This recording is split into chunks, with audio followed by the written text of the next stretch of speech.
नमस्कार दोस्तों, कैसे हैं आप लोग। आई होप आप सभी लोग अच्छे होंगे और अपने अपने लाइफ में मस्त होंगे और अपनी पढ़ाई अच्छे से कर रहे होंगे दोस्तों। और आप सभी को दीपावली और छठ की बहुत बहुत सारी बधाइयाँ हमारे तरफ से। भगवान करे, माता रानी करे, आप लोग अपने मनोकामना में पूरे सफल हो जाएं और यह दृढ़ निश्चय कर लें कि पढ़ाई इतनी अच्छे से करें कि आप लोग को सफलता मिल जाए दोस्तों। और हम लोग की जो क्लास है आज हम लोग की जो क्लास चालू होने वाली है वो होने वाली है अभाज्य गुणनखंड। क्या है बाबू? अभाज्य गुणनखंड। और अभाज्य गुणनखंड इसके पहले वाली वीडियो में हमने बता दिया है कि अभाज्य गुणनखंड यानी अभाज्य संख्या किसे कहते हैं, अभाज्य गुणनखंड कैसे निकाला जाता है और भाज्य संख्याएं किसे कहते हैं। हम क्या बता दिए हैं बाबू? हम बता दिए हैं कि अभाज्य संख्या क्या है बाबू?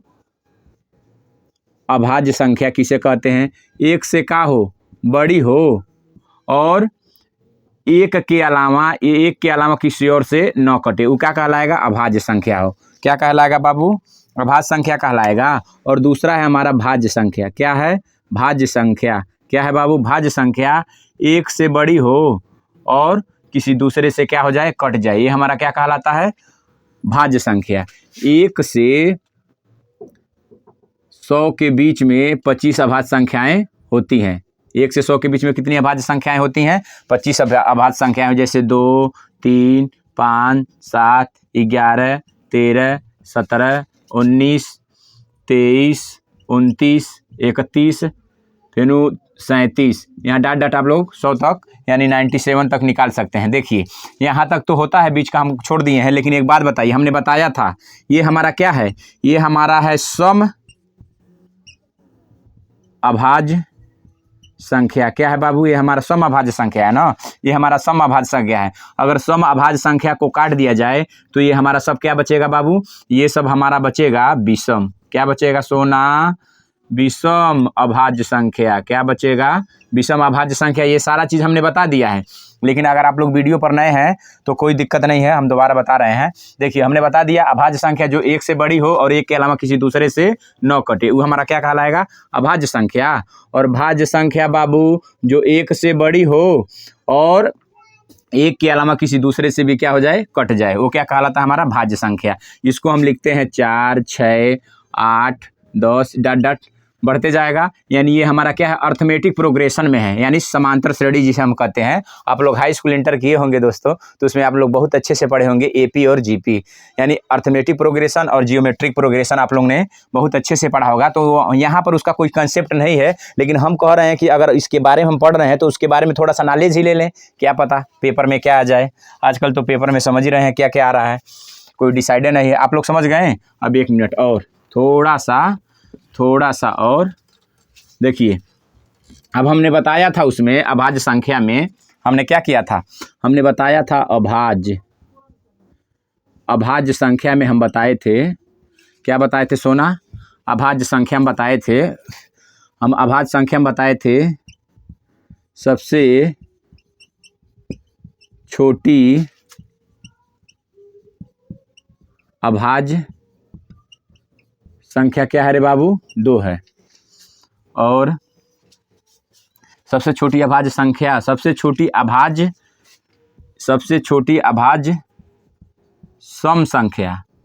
सम संख्या कितना है बाबू? 2। और उसमें हम बताए थे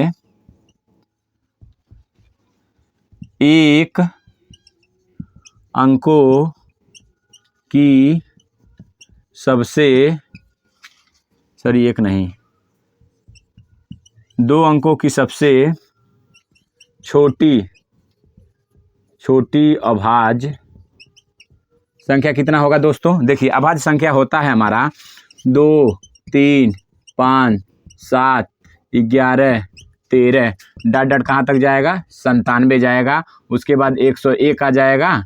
उसके बाद 100 कितना आ जाएगा? 3 आ जाएगा। ठीक, यहाँ तक आएगा ना बाबू? अब देखिए तो 2 अंकों की सबसे अभाज्य संख्या क्या है बाबू? 1 अंकों की अभाज्य संख्या है, हयो 1 अंकों की अभाज्य संख्या, हयो 1 अंकों की, हयो। लेकिन ये हमारा क्या है? 2 अंकों की अभाज्य संख्या है ना, तो सबसे छोटी अभाज्य संख्या 2 अंकों की क्या हो जाएगी? 11। और 2 अंकों की सबसे बड़ी अभाज्य संख्या क्या हो जाएगी भाई? अब देखिए, सबसे छोटी अभाज्य हो गया, सबसे छोटी अभाज्य संख्या हो गया। मार्कर चल ही नहीं रहा है, 1 मिनट। सबसे छोटी अभाज्य संख्या हो गया। और यहाँ पर देखिए, सबसे बड़ी अगर पूछ ले 2 अंकों में, तो यहाँ कहाँ हमारा हो जाएगा? बड़ी अभाज्य संख्या। बड़ी अभाज्य संख्या नहीं हो जाएगा 97। कितना हो जाएगा बाबू? 97। 97 सबसे छोटी अभाज्य संख्या क्या रे बाबू? 11 और 2 अंकों की सबसे बड़ी अभाज्य संख्या 97। अगर इसी में पूछ ले 3 अंकों की सबसे छोटी अभाज्य संख्या, 3 अंकों की सबसे छोटी अभाज्य संख्या पूछेगा बाबू, तो ये हमारा 97 अभाज्य संख्या है। 98 99 होबा नहीं करेगा, 100 होबा नहीं करेगा, तो 100 कितना हो जाएगा? 100 ना 101 होगा ना? होगा। अब इसी में देख लीजिए, एक बात और समझ लीजिए। अगर 103 है, इसको डाट डाट डाट करते करते, अगर यहाँ से हम इस तरह कर दें, डाट डाट करते करते, मान लीजिए 103 हो गया, 107 हो गया, डाट डाट करते करते हम कहाँ जा सकते हैं? जा सकते हैं सोना 900 कितना? 97। ये हमारा क्या हो जाएगा? अभाज्य संख्या हो जाएगा। देख लीजिए, तो 3 अंकों की सबसे छोटी अभाज्य संख्या कितना बाबू? 103। और यहाँ हम लिख सकते हैं 3 अंकों की सबसे बड़ी अभाज्य संख्या क्या है बाबू? 3 अंकों की सबसे बड़ी अभाज्य संख्या क्या है? 997। ठीक है ना? इतना तो आप लोग को सभी को पता ही रहना चाहिए। बेसिक से पूछ देता है, पेपर में बेसिक से पूछ देता है। देखिए, हम लिखे अभाज्य संख्या या ऋण संख्या, इसी को हम कहते हैं प्राइम नंबर, या हिंदी में हम कहते हैं ऋण संख्याएं। क्या कहते हैं? ऋण संख्याएं। देखिए, अब अभाज्य संख्या किसे कहते हैं आप सभी को पता है? जो एक से बड़ी हो और एक के अलावा किसी दूसरे से न कटे, वो क्या कहलाएगा? अभाज्य संख्या। और भाज्य संख्या हमारा क्या हो? जो एक से बड़ी हो और एक से बड़ी हो, एक के अलावा किसी और से भी क्या हो? कट जाए, वो हमारा क्या कहलाता है? अभाज्य संख्या। देखिए, अब यहाँ हम आपको क्या बता दिए? अभाज्य संख्या बता दिए बाबू। 2 3 5 7 11 dot dot 97 dot dot 101 dot dot 103 dot dot 160 dot dot कितना रे बाबू? 997। तो हम बताए हैं सबसे छोटी अभाज्य सम अभाज्य संख्या कितना रे बाबू? 3। 2 अंकों की सबसे छोटी अभाज्य संख्या कितना? 11। 2 अंकों की सबसे बड़ी अभाज्य संख्या कितना? 97। 3 अंकों की सबसे छोटी अभाज्य संख्या कितना? 101। और 3 अंकों की सबसे बड़ी अभाज्य संख्या कितना बाबू? 997। समझ गए? और इसके पहले वाली वीडियो में हम बताए थे 2 अभाज्य यानी 3 अभाज्य संख्याओं का योग अगर सम आ जाए, 3 अभाज्य संख्याओं का योग अगर क्या आ जाए बाबू? सम आ जाए, तो उसमें 2 कहीं ना कहीं क्या होता है? छिपा होता है। जैसे यहाँ आप लोग देख लीजिए, अगर 3 अभाज्य संख्या यही हम ले रहे हैं, देखिए ये 3 अभाज्य संख्याएं हम ले रहे हैं। क्या हो गया? हो गया आपका 3 + 5 + 7 + 11। देखिए तो कितना हो जाएगा? 11 या 7 कितना हो गया? 18। 18 या 5 कितना हो गया? 23। 18 5 कितना हो गया? 1 मिनट हम ले रहे हैं 5 + 7 + 11 बराबर हमारा, अगर मान लीजिए आ गया कितना? 23 आ गया। तो हम बोले हैं 3 अभाज्य संख्याएं अगर रहें, 3 अभाज्य संख्याएं का योग अगर सम आ जाए, तो ये हमारा क्या है बाबू? ये तो हमारा विषम आ रहा है। ये क्या है? विषम है। ये हमारा क्या आ रहा है? विषम है। अगर हम कहें 3 अभाज्य संख्याओं का योग सम आ जाए, अगर मान लीजिए अगर 25 है, तो इसको हम क्या लिख सकते हैं? 5 + 7 = 12 + 11 23 प्लस कितना? 2, यानी कितना हो जाएगा हमारा? ये भी क्या हो जाएगा? 25। और ये भी हमारा क्या हो जाएगा? 25। यानी कहने का मतलब आपका यह है बाबू सोना कि 3 अभाज्य संख्याओं का योग अगर सम आ जाए, तो उसमें 2 क्या होता है? छिपा होता है। उसमें 2 क्या होता है? छिपा होता है। इस बात को आप लोग ध्यान रखिएगा। अगर 3 अभाज्य संख्याओं का योग, अगर 3 अभाज्य, यहाँ लिख दे रहे हैं, अगर 3 अभाज्य संख्याओं का योग क्या आ जाए बाबू? सम आ जाए, तो यहाँ इसमें किसी एक में क्या होगा? 2 छिपा रहेगा। क्या रहेगा बाबू? छिपा रहने का मतलब है 2 उसमें जुटा रहेगा, यानी 2 का योग रहेगा। समझ में आ गया ना? अब देखिए, ये सारा चीज़ आप लोग समझ लिए हैं। 1 मिनट इसको हम इरेज कर दे रहे हैं। आशा करते हैं कि आप लोग नोट करते चलिएगा, क्योंकि इससे बाहर कोई पेपर में आ ही नहीं सकता है। अभी देखिए, इसको इरेज कर दें। आप लोग लिख लिए होंगे, आप लोग लिख लिए। डेस्टर हमसे डेस्टर से मिटा रहे हैं दोस्तों, हाथ से कब तक मिटाएंगे।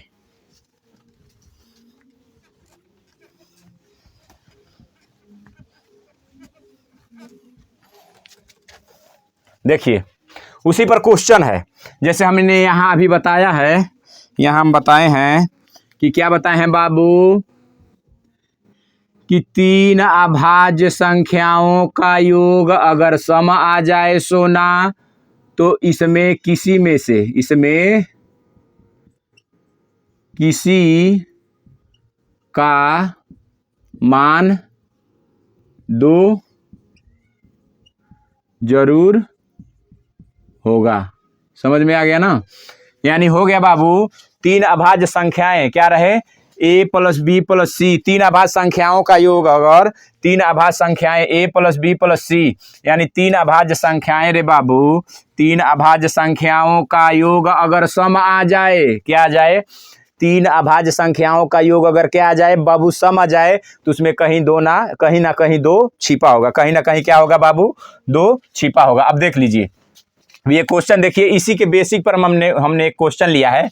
देखिए दिया कह रहा है तीन अभाज्य संख्या का योग, यानी यहाँ आप संख्याओं कर सकते हैं, क्या कर सकते हैं, संख्याओं, तीन अभाज्य संख्याओं का रे बाबू योग, तीन अभाज्य संख्याओं का योग कितना है, 100 है। यदि इनमें से एक संख्या दूसरी संख्या से 36 अधिक है तो संख्याएं क्या होगी, कुछ ना करना है बाबू, कुछ ना करना है, हल लिखिए। देखिए तीन अभाज्य संख्याएं माना तीन